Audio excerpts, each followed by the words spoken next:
वैसे तो स्वतंत्रता के बाद से ही भारत कई महत्वपूर्ण सम्मेलनों का पड़ाव बनता आया है। यहाँ गुटनिरपेक्ष आंदोलन की बैठक 1983 में हुई। उसी वर्ष राष्ट्रमंडल के राष्ट्राध्यक्षों का सम्मेलन भी हुआ। फिर 2007 में दक्षेक की बैठक हुई। 2015 में भारत अफ्रीका सम्मेलन आयोजित हुआ। अंतर्राष्ट्रीय आयोजनों का यह सिलसिला यूं ही निरंतर चलता रहा। लेकिन G20 सम्मेलन की बात जरा निराली है। G20 की प्रकृति इसे विशेष बनाती है क्योंकि यह विश्व में राजनीतिक एवं आर्थिक रूप से सबसे शक्तिशाली देशों का समूह है। इस समूह में भारत का शामिल होना देश की महत्ता को मिलने वाली स्वीकार्यता का प्रतीक है। प्रधानमंत्री नरेंद्र मोदी के नेतृत्व में यह सम्मेलन भारत को दुनिया को समानता की ओर बढ़ने की दिशा में अग्रसर करने का अवसर प्रदान करता है।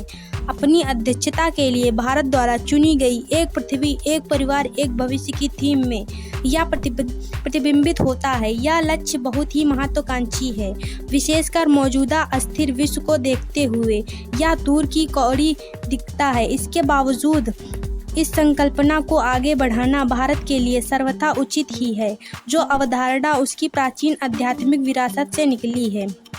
यूँ तो G20 का सफ़र 1999 में ही शुरू हो गया था, लेकिन सही मायने में उसने 2008 में तब गति पकड़ी जब इस समूह के राष्ट्राध्यक्ष पहली बार इसके मंच पर मिले।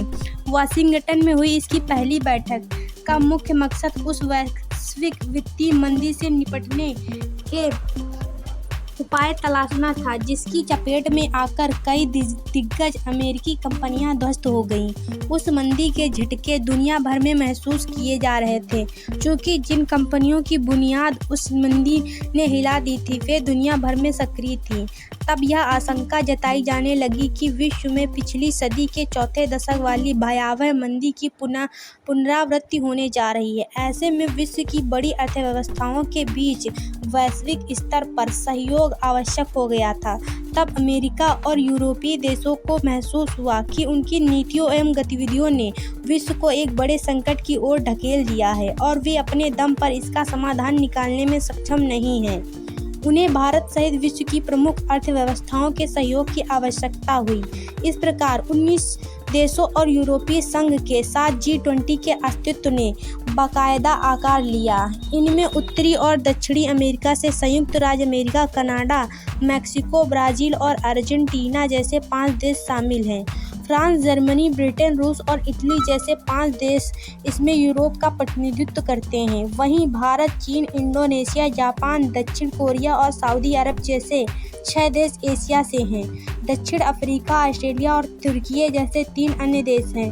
तो एक समूह के रूप में यूरोपीय संघ जुड़ा हुआ है। वैश्विक GDP का 85%, वैश्विक व्यापार का 75% और विश्व की 66% आबादी G20 देशों में ही केंद्रित है। इसमें कोई संदेह नहीं कि G20 के पहले शिखर सम्मेलन के बाद इन 15 वर्षों में दुनिया बहुत कुछ बदल चुकी है। चीन का उभार इस परिवर्तन का सबसे प्रमुख पहलू है। अब वह दुनिया की दूसरी सबसे बड़ी अर्थव्यवस्था है। केवल अमेरिका ही उससे आगे रह गया है। भारतीय अर्थव्यवस्था का तेजी से होता विस्तार भी वैश्विक स्तर पर हुए इस परिवर्तन का एक और पहलू है, जो अब विश्व में 5वीं सबसे बड़ी आर्थिकी है। इसके साथ ही वैश्विक मामलों में भारत की पहुंच और पैठ भी बढ़ी है। यह प्रक्रिया अनवरत जारी है, जहां प्रधानमंत्री मोदी भारत को जल्द ही दुनिया की तीसरी सबसे बड़ी आर्थिकी बनाने के लिए संकल्पबद्ध हैं। अंतरिक्ष सहित तमाम क्षेत्रों में दुनिया भारत की बढ़ती क्षमताओं का लोहा मान रही है। हाल ही में चंद्रयान 3 की सफलता के रूप में भारत की संभावनाओं की साक्षात अभिव्यक्ति दुनिया ने देखी है। ऐसे में G20 की अध्यक्षता भारत के लिए सोने पर सुहागा सिद्ध हो रही है कि वह अपनी क्षमताओं को प्रदर्शित करे। G20 के एजेंडे का दायरा अब वित्तीय मामलों से कहीं आगे बढ़ गया है। अब इसमें विकास संबंधी मुद्दों पर भी चर्चा होती है, इसलिए ऊर्जा, स्वास्थ्य और कृषि क्षेत्रों में सहयोग भी महत्वपूर्ण हो गया है।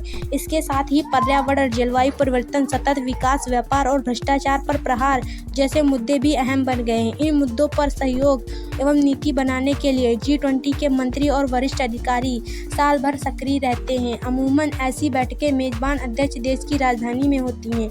इसकी अध्यक्षता बारी बारी से सदस्य देशों को मिलती हैं। जब भारत को यह अवसर मिला तो प्रधानमंत्री ने तय किया कि G20 की बैठक केवल राजधानी में न होकर देश भर में आयोजित की जाएंगी। इस कड़ी में इसकी बैठकें जम्मू कश्मीर में भी हुईं। इन बैठकों के माध्यम से G20 देशों के प्रतिनिधि भारत की जीवंतता एवं विविधता के साथ ही देश भर में हो रही प्रगति से परिचित हुए होंगे। साथ ही ऐसी बैठकों के माध्यम से राज्यों और केंद्र शासित प्रदेशों के शासन, प्रशासन और जनता को एक महत्वपूर्ण अंतर्राष्ट्रीय आयोजन में सहभागिता का अवसर एवं अनुभव भी मिला है।